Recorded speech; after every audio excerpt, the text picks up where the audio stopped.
Үйгө катылган жек көрүү. Кел, кечки чайыңды ичип ал. Атайы сага жасадым.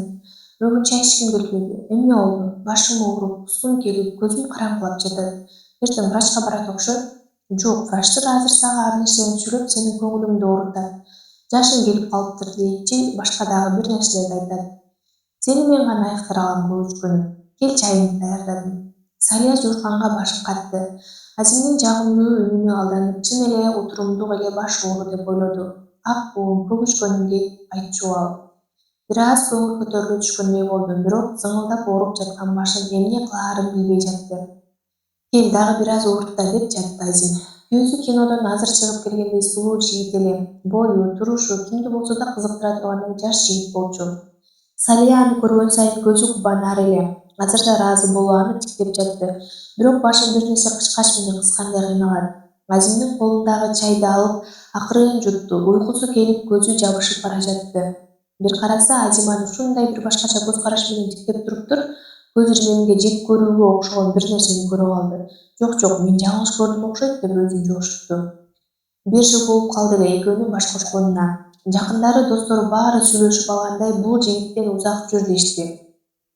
Өзүң 45ке чыксаң, 15 жаш кичүү бул жигит сенин байлыгыңды эле көздөп жатат. Же ата-энесине уруп, тууганын айтпаса кандай болуп калат? Ушул жашка келип ата-энеси бир туугандары жок экен, мейли, бирок дос деле күтөт эле го.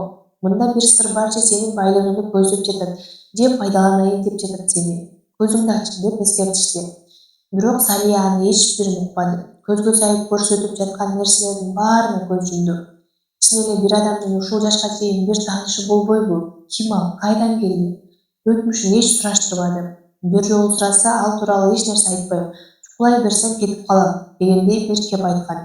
Ошондон кийин анын өтмүшүн эч сурабады. Азимдин жарашыктуу келбетин, сулуу көздөрүн, өзүнө болгон камкордугун гана каалады. Ансыз жашоосун элестете албай калган эле. Алардын жомуктогудай бир жашоосу башталды. Салиянын бир топ фармакологиялык фирмалары бар эле. Аларды акырындык менен Азим башкара баштады. Өзү иштен четтеп баратканын сезсе да, Азимге сокур кишидей ишенди. Бир да күмөн кылбады. Ушул жашка чейин окуп, иштеп, бизнесин түптөө менен алек болуп, аял сүйүү деген ушул туура деп баш ийип берди. 45 жашына чейин күттүргөн багыт ушул туура деп Кудайга жалынып жүрдү. Бир нече жолу балалуу бололу деди эле Азим токтотуп койду. Көкүчкөнүм, ак буум, бизге азыр баланын эмне кереги бар? Өзүбүз үчүн жашайлы, сага мен болсом болду, мага сен болсоң болду. Ал эми бала экөөбүзү бири-бирибизден алыстыда. Бирок эртеңки күнүбүздө бизге эрмек болмок да. Сен экөөбүздүн балабыз ал. Мен баланы сүйбөйм жаным.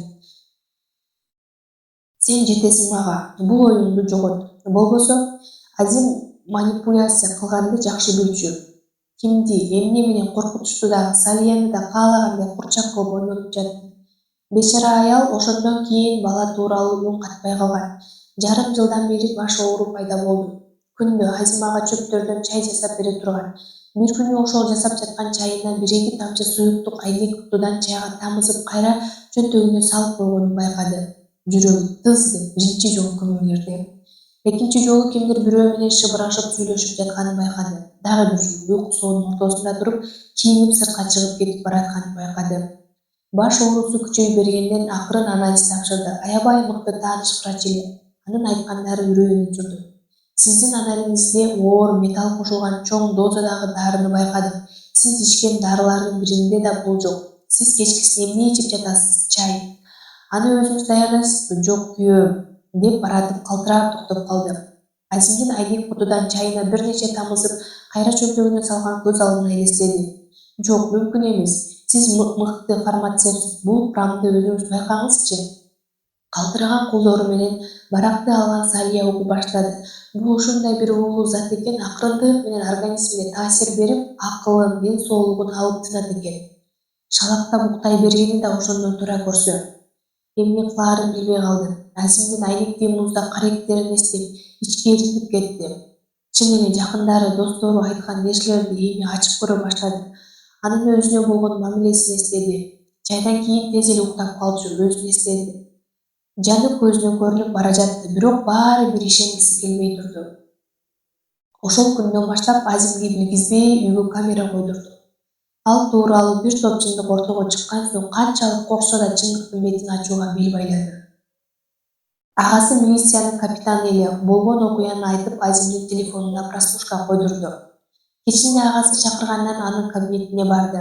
Агасы унчук баягы жаздырып алынган үндү алдына койду. Айтсак болбодуң эле, өзүң ук. Телефондогу үн бөлмөнү жаңыртып жаткандай сезилди. Ал Азимдин үнү болчу. Мен да жададым жаным. Аз калды, болгон нерсеси, үйү, дүнүйү, мүлкү биздики болот деп эле чыдап жүрөм. Болбосо ал картаң кемпирдин жанында жатуу мага оор. Айла жок, жанында азырынча чыга албайм. Сен мага ишен. 1 жылдан бери мени алдап келе жатасың.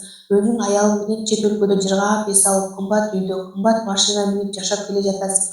А мен сени күткөндөн тажадым. Же ал, же мен. Сен, албетте сен, бирок планыбыз ишке ашаарына аз калды жакында. Салиянын андан аркысын угууга эрки жетпеди, жүрөгү кысылып баштады. Көз жаштары мончоктоп агып жатты. Ыйлаба, аны түрмөнүн түбүндө чиритем. Сени коргой албадым, бир тууганым. Мени кечир, аз жерден сенен айрылып кала жаздаган экенмин. Агасы Салияны кучактай берди. Келдиңби жаным деп кылчая берген Азим Салиянын жанындагы милиция кызматкерлерин көрдү. Дароо түшүндү. Анын көзүндөгү баягы жек көрүүнү Салия азыр байкады. Колуна кишен тагып алып бара жатканда гана анын көзүнө тике карады. Формачан балдарды эшикке чыгып туруусун суранды. Экөө гана калышты. Эмнеге деди бир ооз гана. Ха, Алида түшүнгөн жоксуңбу? Акча үчүн. Сенин акчаңды алып каалагандай жашоону кааладым. Сен жеткен нерсеге мен эч качан жетпейт болчумун. Анткени балдар үйүнөн чыккан мени эч ким кабыл албады. Окуганга акылым жетмек. Ал жактан да мүмкүнчүлүк беришкен жок. Оор жумуштарды кылдым, бирок мендей акылдуу жана келбеттүү эркек оор жумуш үчүн жаралган эмес. Ошондой учурда сени жолуктурдум. Сен менин жүк ташуучу экениме карабадың, анткени мендеги акылды көрдүң, бирок мендеги жек көрүүнү көрө албадың. Сени жек көрөм, сен сыяктууларды дагы. Силерге гана жашоодо татыктуу жашоого ылайыктуусуңарбы? Мендейлердин да жакшы жашоого акысы бар. Кана бул дүйнөнүн адилеттүүлүгү. Дүйнөнүн адилеттүүлүгү мына ушул деди Салия анын колундагы кишенди көрсөтүп. Сен өзүңө татыктуу жерге бара жатасың. Бир аз мээримиң, уятың болсо го. Азим бир нерсе дейин деп баратып башын чайкады. Аны эшикке алып чыгып кетишти. Салия жеңил дем ала үйүн айланта карады. Бүттү, деди өзүнө өзү. Бул сөз анын жарасын айыктырып бара жаткандай сезилди.